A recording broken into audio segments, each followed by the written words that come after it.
gouvernement, ou la tête du gouvernement de transition qui est appelé à être mis en place dans les tout prochains jours, une sorte de cohabitation militaire et civile à la tête du Tchad. Seulement, les Tchadiens n'entendent pas cela de cette oreille. La classe politique de l'opposition, mais également la société civile ont appelé à des manifestations à travers le pays.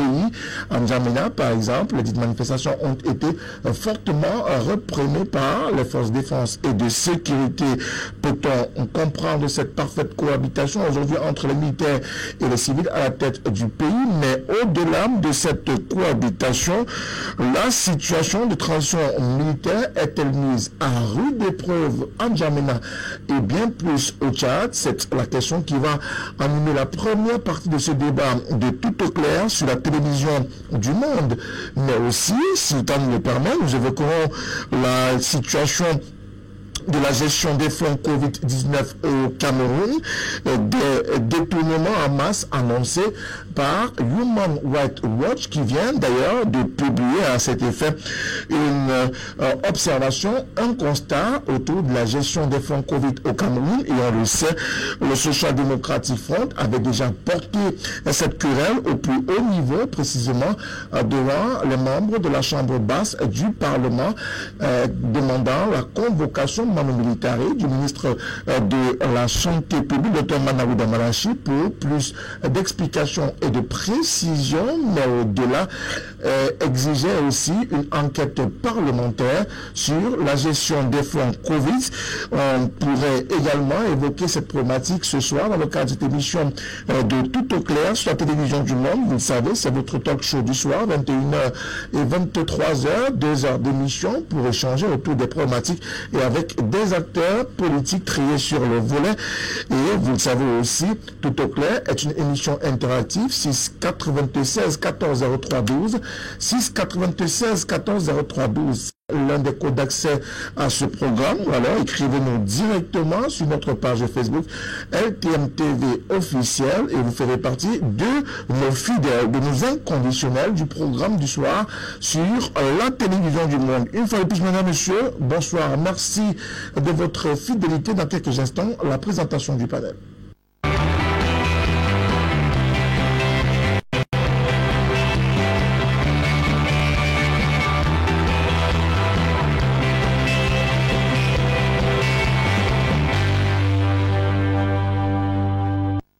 Merci de nous retrouver dans le cadre de ce programme du soir sur la télévision du Monde, dernière livraison de cette semaine qui s'achève pratiquement.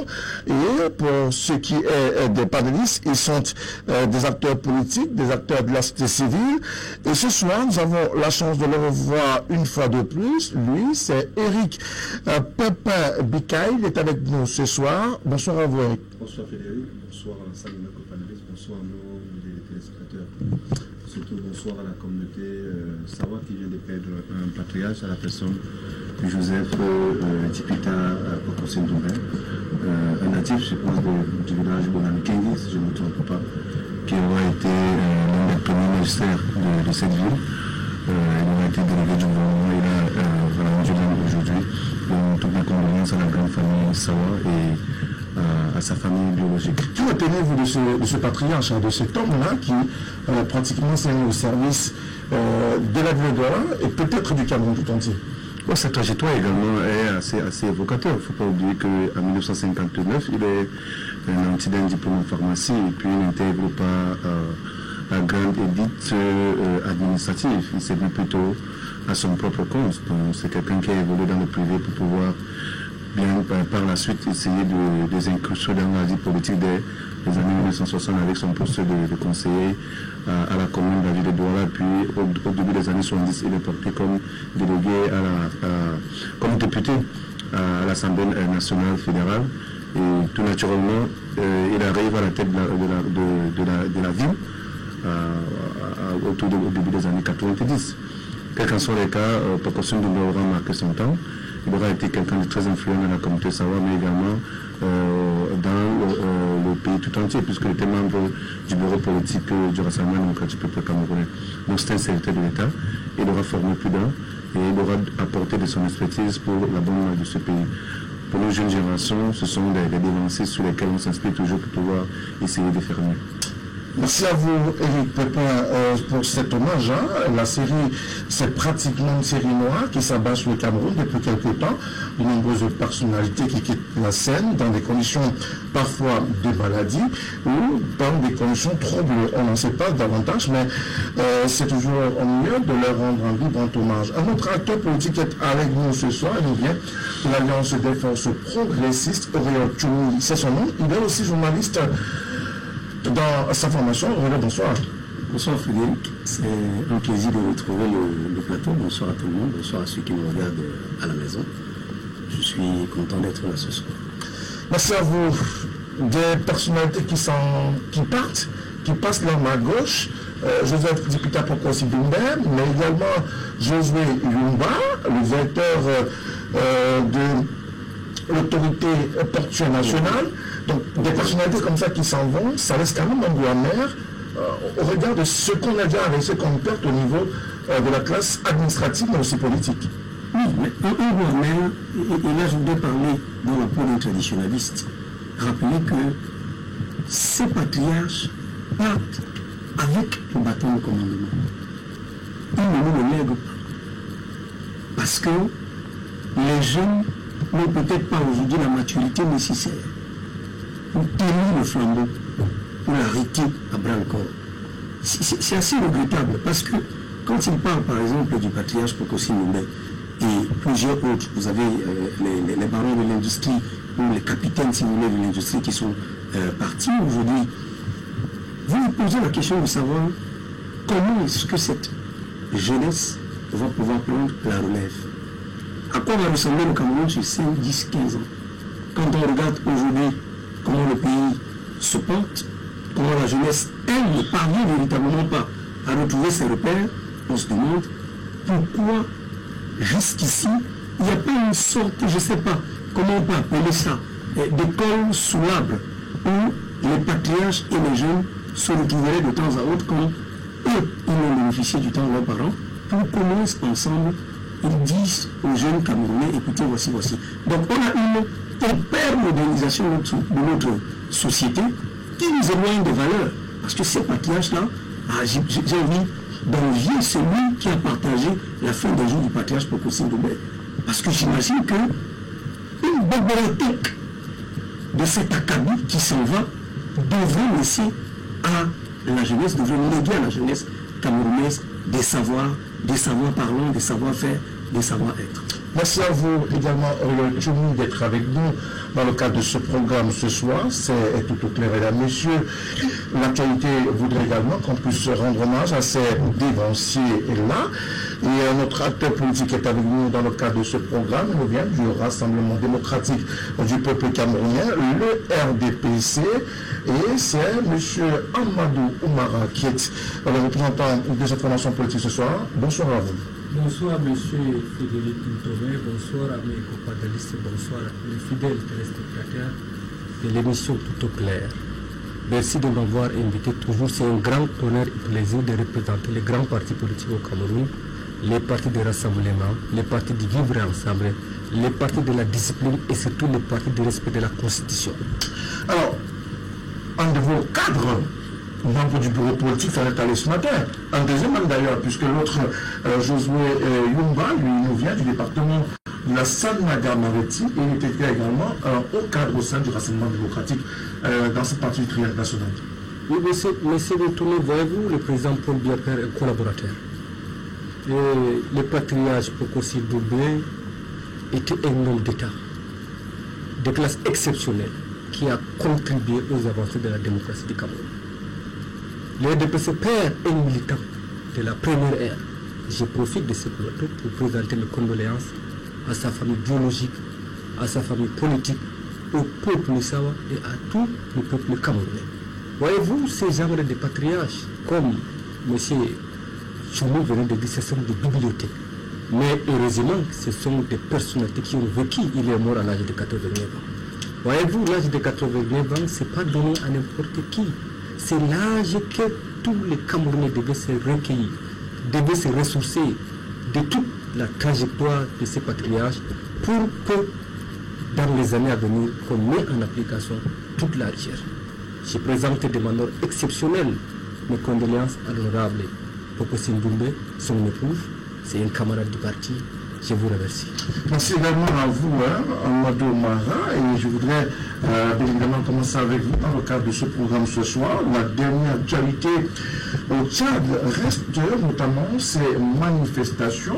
On reviendra plus sur la situation de crise qui prévaut depuis le décès du président maréchal Idriss Déby Itno. On le sait, un conseil militaire de transition a été mis en place, mais aujourd'hui, la rue gronde. Peut-on comprendre les raisons de cette situation de la rue? Oui, M. Moutomé, avant de se poser la question par rapport à la situation de la rue ces derniers temps, il faut qu'on s'interroge de l'histoire du Tchad. Le Tchad d'abord, c'est un État militaire dans son histoire. Depuis l'avènement de la création de l'État du Tchad, le 5 septembre 1900, la création du territoire militaire des pays et protectorat du Tchad, c'est un État d'abord militaire dans son histoire. Et aussi, les séries de coups d'État qui ont vu le jour au Tchad, depuis le 13 avril 1975, le président François Ngarta Toumbalbaye a été assassiné et le président Malou Félix a pris le pouvoir. De 1975 jusqu'à nos jours, le Tchad a connu des séries de coups d'État successifs, presque 9 présidents, avec le jeune Mohamed général des corps armés, qui est le président du Tchad. C'est un pays qui a connu des événements de coups d'État. Maintenant, revenons au contexte actuel du Tchad. Voyez-vous, quand le marshal du Tchad, le défunt Idriss Déby Itno, a été victime de l'attaque des bandits armés venus du Soudan pour renverser les institutions établies considérablement. Je vous rappelle, le président Idriss Déby a été réélu pour la 6e mandat avec un pourcentage de plus de 70%. Et malheureusement, il est allé tomber au fond. Armée à main, comme on dit dans le jargon de l'armée. Et immédiatement, vous avez constaté avec moi la réaction du Conseil militaire de transition. Avant que le Conseil soit mis en place, les membres des généraux de l'armée se sont réunis et ils ont appelé le président de l'Assemblée nationale. Parce que c'est là où la Constitution tchadienne, en son article 81 et 82, dès que la vacance a été constatée par le président de la Cour suprême, le président de l'Assemblée nationale assume l'intérim pendant une période de 45 jours, 2 mois et 90 jours de plus. Qu'est-ce qui s'est passé, M. Mouton? Ce qui s'est passé, le président de l'Assemblée nationale tchadienne a invoqué qu'il ne pourra pas gérer ce pays pendant cette période de crise. C'est pour ces raisons que le Conseil militaire de transition a été mis sur pied. Qui est à l'écoute? Avant-hier, le général de corps d'armée a fait un discours à la nation. À partir de 14h à la télévision nationale, il a évoqué la création d'un Conseil national de transition qui va composer de toutes les forces vives du Tchad afin d'organiser un grand dialogue national inclusif pour mettre sur pied une nouvelle constitution afin d'organiser des élections libres, transparentes et crédibles. Maintenant, la situation qui se passe au Tchad, nous avons vu, il y a des villes mortes, il y a des casses. Moi, ce que nous ne comprenons pas en Afrique, des gens manifestent, mais avec des armes blanches. Ils cassent, ils pillent. Ce n'est pas aussi la démocratie. J'ai suivi les jeunes candidats. Sa candidat n'a pas été retenu parce qu'il n'a pas l'âge. Le docteur Succès Masra, parce que c'est lui qui est la figure d'époux de l'opposition tchadienne. C'est lui qui mène maintenant ces batailles pour soulever la... Parce que le Tchad a un problème très sensible à l'émotion. Il y a d'abord les militaires qui n'ont pas laissé la terre. Le général l'a martelé dans son discours. Il y a maintenant les soulèvements populaires qui soulèvent dans toutes les villes du Tchad pour encore enflammer la situation. Je pense que le général de corps d'armée a nommé un premier ministre, chef du gouvernement de transition, M. Padaké. Il doit mettre sur pied un gouvernement de transition pour que le Tchad revienne à la vie normale. Parce que si ça continue, le Tchad va devenir un État ingouvernable. Alors, elle était ingouvernable, c'est davantage des propos tenus par Dr Succès Masra pendant la campagne électorale, même s'il n'était pas candidat, il était tout de même dans la perspective ou dans la posture d'accompagner les autres acteurs politiques qui étaient engagés à cette campagne.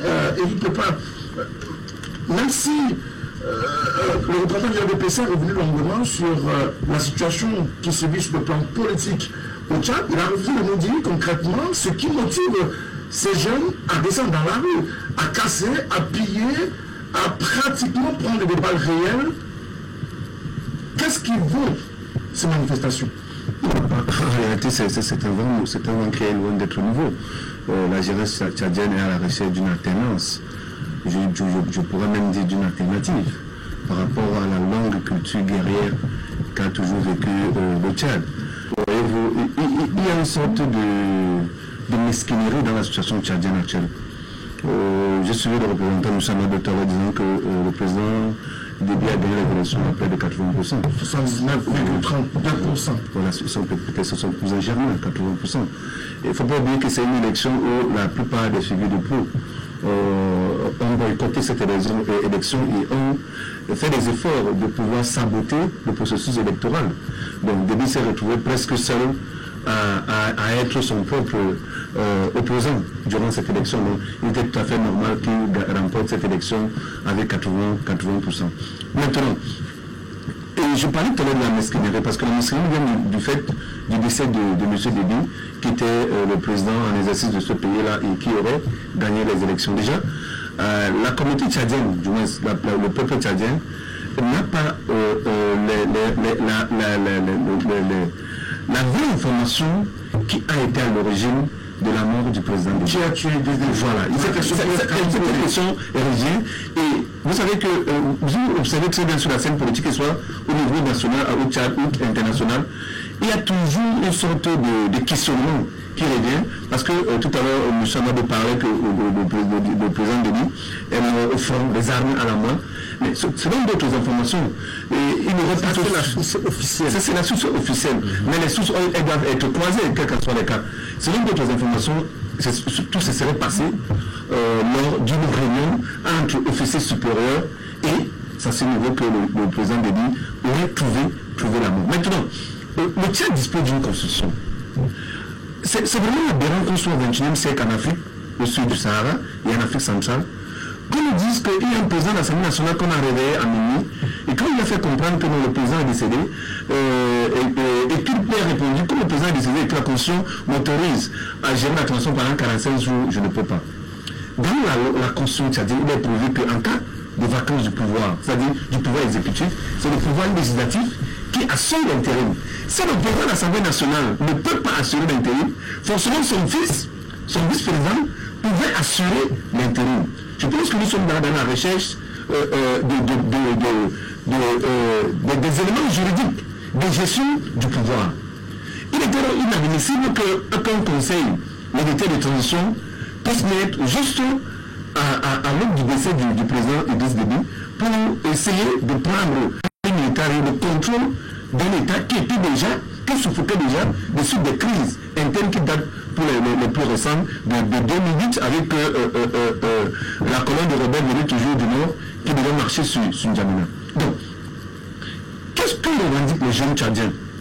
À la lecture de tous les câbles diplomatiques qui nous reviennent, les jeunes tchadiens réclament prioritairement l'application de la Constitution, c'est-à-dire qu'il y ait une transition civile qui soit mis à la tête de l'État et que, à l'issue de cette transition civile-là, qu'il y ait un dialogue inclusif qui va naturellement aboutir à l'organisation d'une élection transparente, permettant en sorte que tous les partis, c'est-à-dire ceux qui sont, parce qu'il y a beaucoup d'opposants aujourd'hui au Tchad qui sont exilés, il y a beaucoup d'opposants qui ont disparu. Là, c'est pas moi qui le dis. Il y a beaucoup également qui sont prêts à revenir. Je suivais également la fois dernière la prise de parole de Mme Hissène Habré, qui a aussi des choses à dire et que ces choses-là pouvaient être contre le régime du président de feu Idriss Déby. Parce qu'il ne faut pas l'oublier. Idriss Déby a été le second, disons ça comme ça, le directeur de renseignement militaire d'Hissène Habré. Donc, c'est Hissène Habré est condamné techniquement pour des exactions par rapport à sa gestion du pouvoir au Tchad. C'est un homme. L'un de ces agences directeurs de renseignement devait aussi être sous le coup d'une juridiction. Mais ça n'a pas été le cas. Aujourd'hui, quand vous suivez un peu Mme Hissène Habré, le rôle c'est délit parce qu'elle accuse la France-Afrique, elle accuse le rôle qu'a joué l'un des collaborateurs de son mari dans cet espace sahélien. Il ne faut pas oublier que le Tchad est une zone, est une route transsahélienne. C'est-à-dire que c'est une zone sensible. Mais pour chuter par rapport à votre question, Frédéric, la jeunesse tchadienne revendique comme alternative. Et je me réjouis, parce que j'ai eu un peu mal lorsque le président français est arrivé à N'Djamena vendredi dernier et qu'il a pris la parole parlant de la protection de l'intégrité territoriale du Tchad. Tous les Européens de la France-Afrique ont appelé au soutien inconditionnel d'Emmanuel Macron à la jeune militaire qui était placée à la tête du Tchad. Heureusement qu'il y a à sa sortie, il parle justement qu'il est contre la succession, mais il est pour la gestion d'une stabilité pour la production d'une certaine stabilité au niveau du Tchad. Donc là, les jeux sont remis voilà. Et je pense que la jeunesse tchadienne aujourd'hui ne doit pas baisser la garde, ils doivent continuer à revendiquer ce qui est de droit une alternative et non une alternance. Alors, une jeunesse tchadienne qui descend dans la route, on doit revendiquer une alternance ou une alternative, quel que soit le choix qu'on fait du terme qu'on pouvait utiliser, mais au-delà de ça, il y a quand même d'énormes enjeux autour de ce Tchad. Aujourd'hui, le Tchad est sans son guide, comme on l'appelait déjà là-bas, son maréchal, le président Idriss Déby Itno, parti, une junte militaire est mise en place. Est-ce qu'il n'y a pas, est-ce que les gens ont suffisamment mesuré la portée de la situation pour estimer à des revendications appelées par la classe de l'opposition et l'aspect civil, tout en rappelant que le Premier ministre de transition Padaké Albert, qui est issu de l'opposition, a interdit toutes les manifestations publiques au Tchad. Il y a une impréparation des forces de l'opposition due à une succession de boycotts des élections présidentielles au Tchad. Il faut bien rappeler les faits. En juin 2005, après un travail préalable fait par l'Assemblée nationale en 2004, M. Idriss Déby obtient qu'on lève le verrou constitutionnel qui autoriserait désormais le président de la République à se représenter plus de 2 fois. Dans sa forme longue, la forme de l'État tchadien, c'est une république constitutionnelle unitaire présidentielle sous junte militaire. Vous entendez? Le nom même, la forme même que revêt l'État tchadien. République constitutionnelle unitaire présidentielle sous junte militaire. Et pendant de nombreuses années, ceux qui auraient pu encadrer cette jeunesse-là, qui a un niveau démocratique aujourd'hui, ne l'ont pas fait. Quand un président est au pouvoir, vous ne vous contentez pas de dire bon, il est au pouvoir, Dieu l'a mis là, on attend qu'il quitte, il peut quitter à tout moment. C'est le cas de M. Déby. Je voudrais d'abord revenir à la question qui a tué Idriss Déby. C'est une question qui reste au cœur de la discussion. Il faudra, comme d'habitude. Mais il y a un communiqué officiel qui précise les circonstances dans lesquelles Idriss Déby a passé la main gauche. Non, écoutez, en Afrique centrale, ne croyez jamais, nous allons jamais à ce qui s'apparente comme étant officiel. Ce sont des discours adormis de mots. 1. Vous dites que le président de la République est allé au front de guerre. Faux. 2. Lorsque le président de la République va au front de guerre, donnez-nous la localisation exacte, il était à quel niveau? Est-ce qu'il était en première ligne? Vous dites que le président de la République a reçu 13 balles. Quelle est la faction rebelle contre qui il a lutté cette nuit-là? Cette faction a eu combien de morts? Le président était armé comment? Il avait quoi? Non, qu'on arrête de dire des choses. Et il se passe en réalité que la colonisation que Kwame Nkrumah a transformée en néocolonialisme est en train de se revivre de façon la plus forte qu'il soit, la plus barbare qu'il soit. La Russie est en train de se positionner en Centrafrique. La France a perdu la main en Centrafrique. Le Congo, la France est en train de perdre la main. Et Idriss Déby était devenu un mauvais disciple. Idriss Déby, c'est l'homme qui a peint son pays, qui s'est quand même battu. Parce qu'en 2012, le PNUD classe le Tchad comme 4e pays le moins développé du monde. C'est-à-dire que le Tchad est un pays où il ne fait pas bon vivre. Mais depuis 2003, Idriss Déby a diversifié les ressources du Tchad en faisant entrer le pétrole et le charbon. Il s'est battu, sauf que dans sa répartition du pouvoir, il a légué l'immense majorité des Tchadiens et il a favorisé les Agawa, sa tribu de naissance, et certains peuples du Nord. Donc il a confisqué le pouvoir et c'est pourquoi vous verrez un document officiel qui circule et où il a à lui tout seul, membre de sa famille, plus de 40 généraux. Mais vous ne pouvez pas être un pays, certes un pays, on parle de jeunes militaires, mais un pays avec autant de généraux, à tout moment, ça peut exploser. Avec une armée horizontale. Voilà, donc aujourd'hui, la jeunesse, c'est bien beau d'encourager la jeunesse tchadienne à avancer, à continuer, mais ce ne serait pas facile parce que derrière, elle n'a pas suffisamment de ressources pour avancer, pour évoluer. En face, il y a l'armée, en face, il y a la France.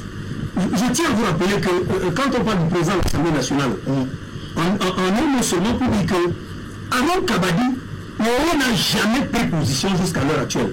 Donc, la France réussit toujours dans ses canaux communicationnels à lui prêter des mots, des intentions. On dit, c'est on qui dit que le président de l'Assemblée nationale a dit qu'il ne peut pas.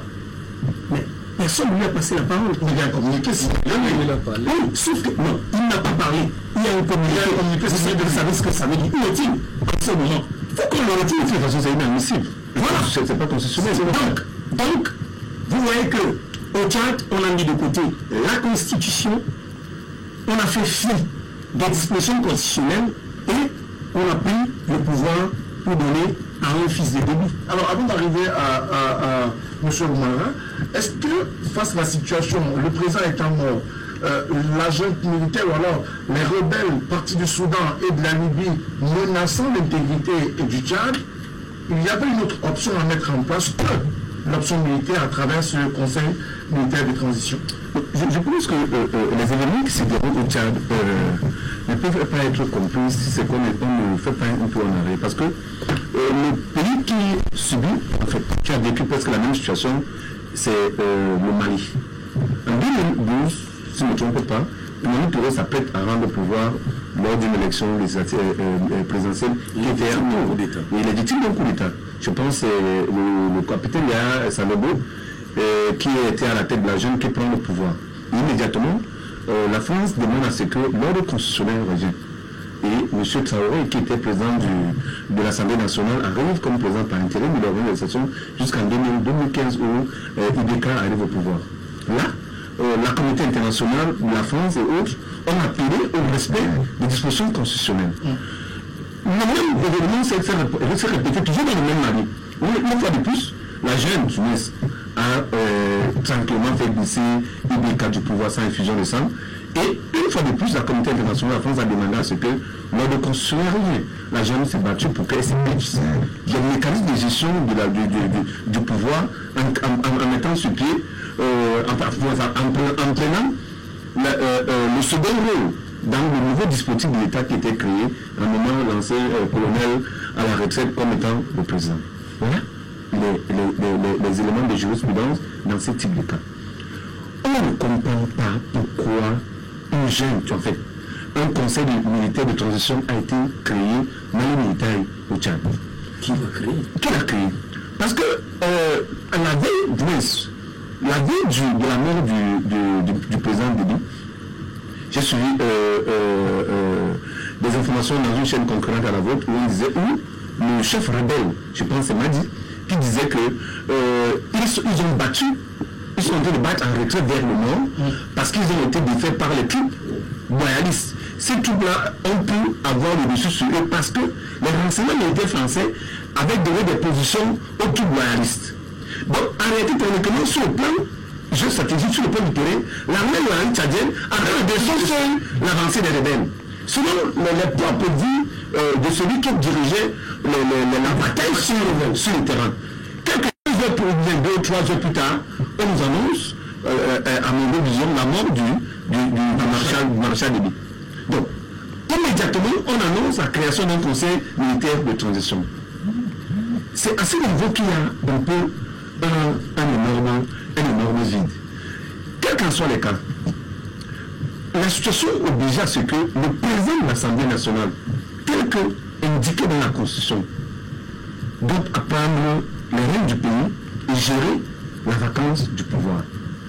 Parce que, en installant le Conseil ministériel de transition, on apprend, sans toutefois le notifier, à de nombreux jeunes qui aspirent à aller s'inscrire dans les facultés des sciences politiques, que désormais, dans les pays en Afrique au sud du Sahara, la Constitution peut être remplacée à tout moment par les armes.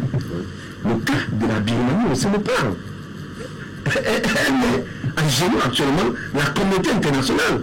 Où, un matin, les militaires syriens disent ok, on n'a plus besoin de ces régimes, allez au quartier. Désormais, c'est nous qui avons le règne du pouvoir. Celui qui met la tête dehors, on est là-bas. Donc, ce sont les messages qu'il ne faut pas renvoyer à la population. Parce qu'en réalité, toutes les sociétés aujourd'hui sont en train de rechercher les mécanismes de gestion collégiale du pouvoir.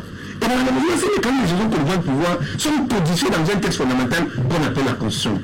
Donc, tous les éléments, toutes les réponses dans la continuité, dans la préservation, dans l'encadrement de l'État sont inscrits généralement dans cette Constitution.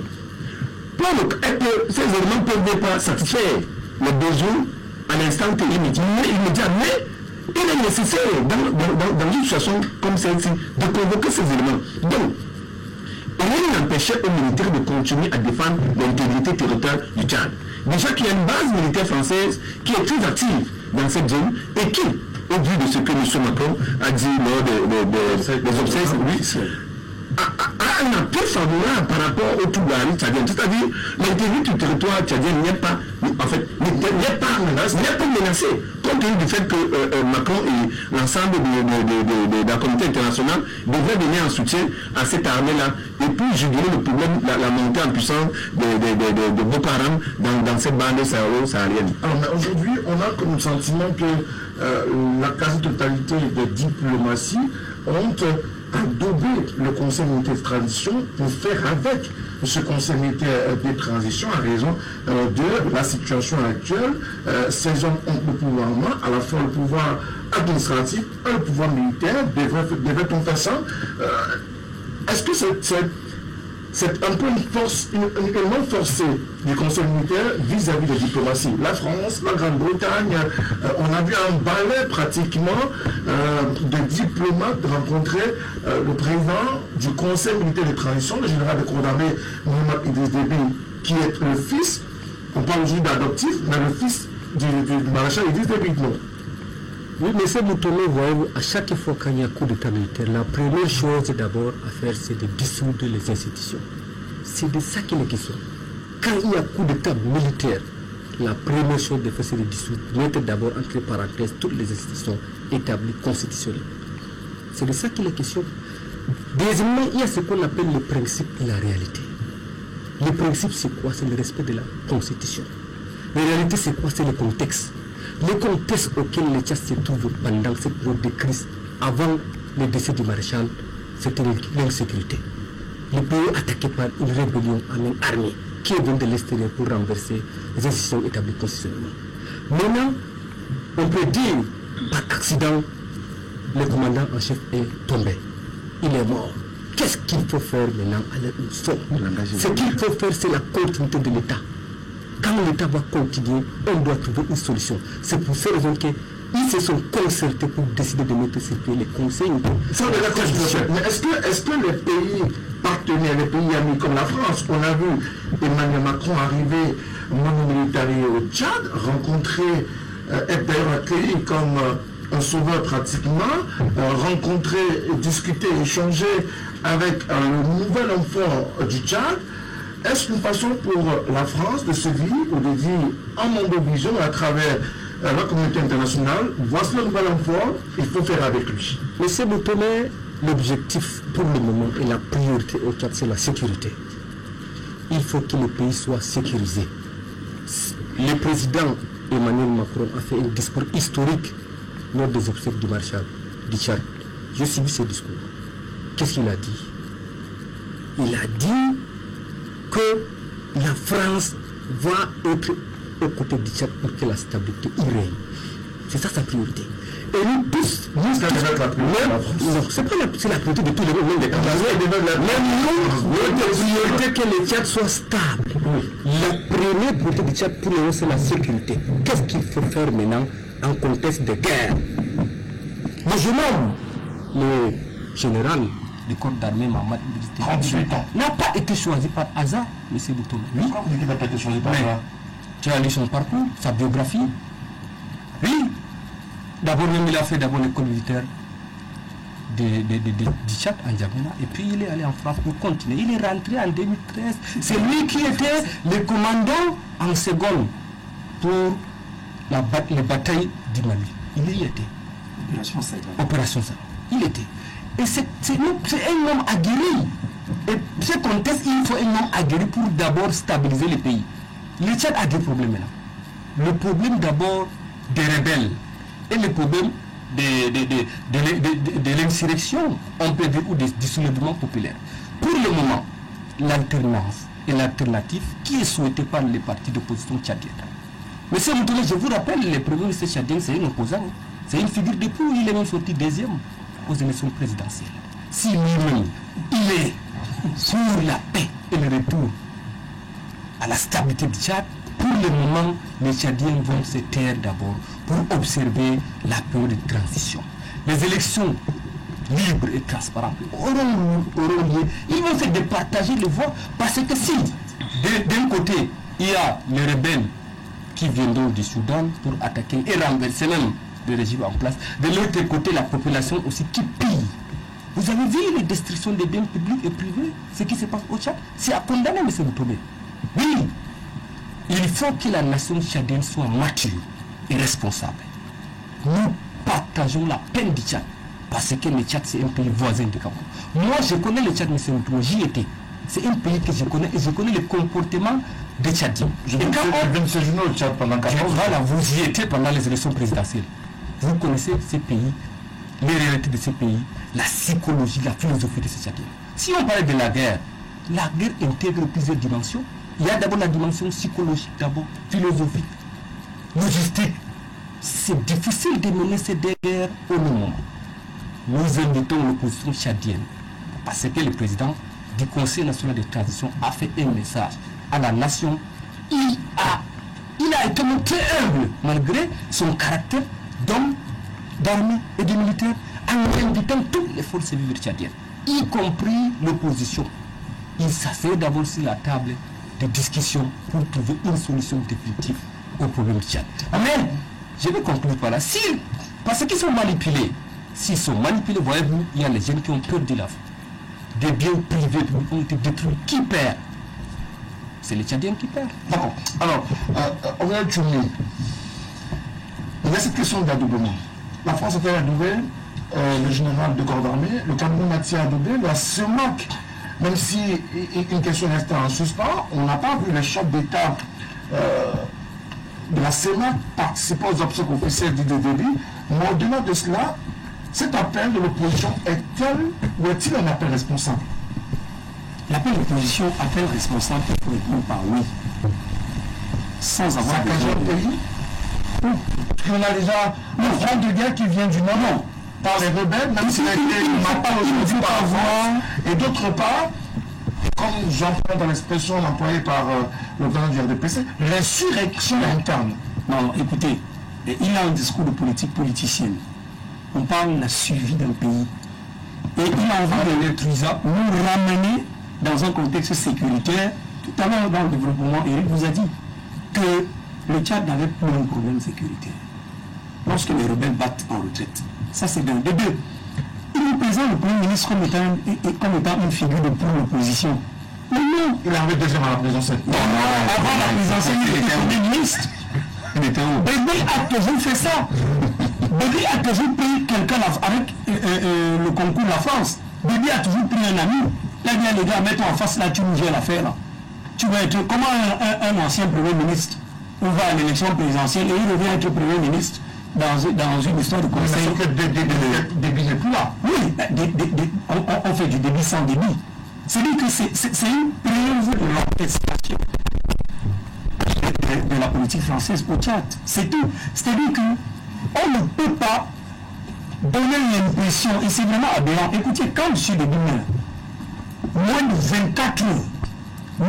Biapol a déjà pris son stylo pour rédiger une lettre de correspondance et une lettre de condoléances. Il s'agit d'une stratégie. Il s'agit d'un ami stratégique du Cameroun. Au regard de la situation sécuritaire à l'extrême nord du Cameroun et au Tchad, c'est des éléments de Boko Haram qui passent d'une frontière à une autre entre le Cameroun et le Nigeria. Dans nos forces militaires au Cameroun, la force d'intervention de 3e catégorie, celle la plus en vue, c'est le BI. Nous avons combien de bureaux actuellement au Tchad? Lorsque le Tchad a commencé à être attaqué par une partie qui est celle la plus proche du Cameroun, qu'est-ce que M. Biya a fait? Est-ce que vous pensez que des rebelles peuvent attaquer l'Allemagne par l'Alsace en France? Est-ce que vous pensez que, et vice-versa, est-ce que vous pensez qu'on peut attaquer la France à partir d'une frontière allemande? Vous ne pouvez pas. N'évoquez pas les relations internationales avec légèreté ou alors sur le prisme des cours de l'école. J'ai posé une question simple. Lorsque les rebelles décident d'envahir le Tchad, le Cameroun qui a l'une des armées les plus puissantes d'Afrique pour protéger le Tchad, encore que le Tchad est un allié militaire dans la lutte contre le djihadisme. Voilà, contre le djihadisme. M. Biya ne l'a pas fait. M. Biya n'a jamais signé un décret ou alors passé par le Parlement camerounais pour autoriser l'armée camerounaise à aller sécuriser, à aller prêter main forte à son fidèle compagnon, à son meilleur ami. Vous voyez ça? Donc les relations de voisinage ne sont pas celles que vous voyez. Je continue de dire, et encore que, quand on dit que presque pas de chef d'État aux obsèques officielles de chefs d'État africains, sous les Afrique centrale, aux obsèques officielles de M. Déby, mais ça va de soi. C'est-à-dire que tout le monde est au courant de la manœuvre. J'ai envie de dire que tous savaient qu'il mourait. J'ai envie de le dire ainsi. C'est-à-dire que vous ne pouvez pas. Et M. Macron qui vient prendre votre parti affirmatif sur la question. M. Macron qui vient prendre la parole, oui, tout le monde a envie de vivre dans la peur du faucon blanc. M. Macron qui vient, je vous rappelle que je viens de vous dire que ça fait seulement 17 ans que le Tchad a commencé à exploiter ses puits de pétrole. Donc c'est encore frais, c'est encore juteux. Macron ne peut pas laisser un pays comme la France, qui est en lambeau, pour venir au Tchad dire qu'il va veiller au respect des institutions, à la souveraineté du Tchad. Le Tchad était là-bas menacé partout. Ces rebelles venaient de la Libye. Et ce n'est pas la première fois. En 2003, on avait toujours une incursion. Quand ça vient par la Libye, ça vient du Soudan. Voilà un peu. Et à chaque fois, on a toujours des gars qui sont formés par la France. Tout à l'heure, quand ils vantent Mahamat, tu as 8 ans général. J'ai énuméré dans un document où on présentait que M. Déby a clairement violé la Constitution, c'est-à-dire que bon nombre de ces généraux à 36 ans, 35 ans, 30, la Constitution tchadienne l'interdit. Mais je laisse d'abord ce cas. Je prends le cas de Mahamat pour vous dire, il vient de vous, le représentant du RDPC vient de vous le dire clairement, il a été formé à l'école française. Faites donc le ratio, faites donc un tour dans l'histoire pour comprendre que ces gars, c'est la même chose. Il ne vous dit pas que un conseil militaire de transition va durer tel nombre de temps. Le conseil se permet déjà par décret de nommer un premier ministre. Il vous a parlé de 18 oui, on sait ce que ça veut dire. On sait tout ce que ça veut dire. Ils ont un mandat de 18 mois Mais après, on pourrait leur faire un procès si jamais ils ne tiennent pas le Ils n'ont pas d'abord de place là. Qu'ils laissent les institutions de la République, l'Assemblée nationale, poursuivre avec la continuité de l'État. Je suis un peu troublé. Parce que le RDPC, le discours sur le cas tchadien, j'ai envie d'appeler les Camerounais à se préparer. Parce que quand ils vous disent que le président de la République ferme les yeux à tout moment, on bloque toutes les institutions parce qu'il faut sécuriser le pays. Mais en quoi est-ce que la mort du président de la République, ou le départ, Angela Merkel, on lui a fait les adieux il y a 1 ou 2 jours, en quoi est-ce que l'Allemagne est en insécurité? Si M. Bienvenu a dit que si M. Bienvenu aujourd'hui a dit qu'il n'est pas président de la République, en quoi est-ce que le Cameroun serait un grave danger qui voudrait qu'on sous-soit les institutions de la République pour donner un vent à l'armée? Non, il ne faut pas jouer au jeu de la France, il faut faire attention et... Est-ce qu'aujourd'hui, on peut estimer que l'agent militaire est sous pression au regard à la fois de son discours, quelqu'un évoquait la question de l'impréparation de la gestion du pays. Est-ce qu'ils se sentent seuls mis sous pression au point où ils sont obligés de produire des résultats? Oui, parce qu'ils ont voulu faire du débit, tout simplement. Il ne faut pas se leurrer. Le débit n'est plus. Non, ils ont voulu faire du débit.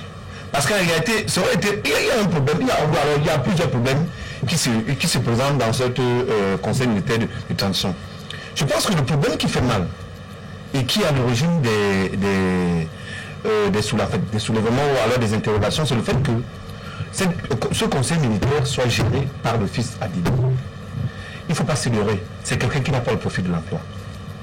Ne jouons pas à ce jeu de cache-cache de diplomatie. Non. À la tête, justement c'est qu'on voulait servir du débit soit à la sous-région, soit à l'ensemble de la communauté nationale, avec pour prétexte fallacieux la lutte contre le djihadisme ou la montée en puissance de Boko Haram dans la sous-région. Et notamment les services rendus par Déby défunt dans la grande bataille contre le terrorisme, notamment la bataille malienne. Là, nous sommes d'accord, c'était ça le contexte.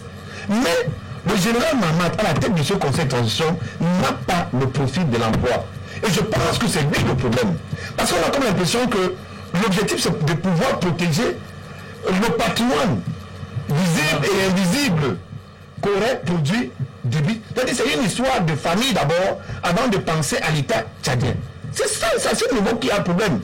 Si un autre général aurait pris la tête de ce conseil militaire de transition, on aurait commencé à avoir des perspectives d'une alternance. Tout à l'heure, à l'entente de mon propos, j'ai parlé d'une alternative, de rêve. C'est-à-dire que les Tchadiens aujourd'hui ont besoin de quelqu'un qui n'ait pas eu à collaborer avec Déby sur les 30 ans. Mais il n'y a pratiquement pas de personne qui n'ait pas collaboré avec je dis n'importe quoi. Je dis les Tchadiens ont besoin de quelqu'un qui n'ait pas eu à collaborer avec Déby sur 30 ans. Et justement, quand M. Amadou parle du docteur Succès Masra, pourquoi ce garçon attire la convoitise aujourd'hui? Vous avez écouté son discours, vous avez écouté sa philosophie. Attention, vous avez écouté son idéologie. Il nous dit qu'il est le patron, le président des transformateurs. C'est comme ça que s'appelle son parti politique que nous avons rencontré en N'Djamena au Tchad durant cette période électorale. Il avait un discours qui était essentiellement extrémiste et il l'a dit pendant la phase de campagne. Vous qualifiez d'extrémiste. Non, on va arriver. Il était sur le terrain. J'étais sur le terrain, j'ai vécu ces déclarations. M. Masra ou Dr Masra a été clair sur la question. D'ailleurs, il a été nous suivre à travers notre page Facebook sur le lien, le groupe créé pour les transformateurs. Nous avons été introduits à ce groupe-là. Il a dit clairement, si M. Déby force ce 6e mandat, nous rendons ce pays ingouvernable. Est-ce que vous avez entendu quand même au Cameroun aussi? Non, mais il ne faut pas oublier que c'est un homme politique. Et un homme politique a pour première mission de mettre la pression à son adversaire. Et il y a plusieurs manières de mettre la pression. Et la manière la plus plausible de mettre la pression, c'est les jeux verbaux. Là, c'est indéniable. Ce terrain-là est un terrain réservé aux politiciens. Maintenant, est-ce que M. Masra, avec les moyens de pouvoir rendre le Tchad ingouvernable, on peut en rire, c'est faux. Parce que tel que Aurélien l'a décrit tout à l'heure, Déby avait une junte militaire comme étant le modèle de gestion du Tchad. Oui. Voilà, donc ça veut dire que les propos de Masra ne pouvaient pas être implémentés. Mais je reviens à ce que je disais tout à l'heure. Le problème au Tchad, c'est M. Mahamat Déby Idriss Idno à la tête de ce conseil de transition. Et n'oubliez pas, parce qu'il y a cette lecture qu'on a tendance à oublier. Le Tchad dispose d'une armée qui est horizontale, par opposition à d'autres pays comme le Cameroun qui dispose d'une armée qui est verticale. C'est-à-dire, dans aucune armée au monde, j'ai essayé de faire les recherches, je n'ai pas trouvé un gars qui a été promu général de corps d'armée à 34 ans. Dans aucune armée au monde. En fait, s'il y en a, on va me dire, je vais m'incliner parce que l'erreur est humaine. Comment quelqu'un peut être promu général de corps d'armée à 34 ans? Sur la base de quelles compétences? Tout simplement parce qu'il a été dans l'opération Barkhane comme commandant en second. Mais c'est lui qui s'occupait de la guerre. Il a remporté de la bien guerre. Comme ça. Le problème le voici. Je parle d'une armée horizontale. C'est-à-dire, quelqu'un peut entrer soldat, première classe, et se retrouver colonel dans 6 mois. Ouais. Et c'est très plausible au Tchad. C'est courant. Un pays de généraux. Oui, c'est tout. C'est la réalité. Bon, maintenant, quand quelqu'un de cet acabit, du moins, de ce profil, arrive à la tête d'un pays aussi sensible, vous voulez que les Tchadiens fassent quoi? Ils sont dans leur bon droit de dire, non, ce n'est pas la bonne personne. On a eu une occasion de refaire un nouveau pays avec des hommes de vision. Peut-être M. Massa a ce profil-là. Peut-être d'autres qui ont fui le pays depuis des années ont ce profil-là. Il est grand temps qu'on les ramène et que dans le cas d'un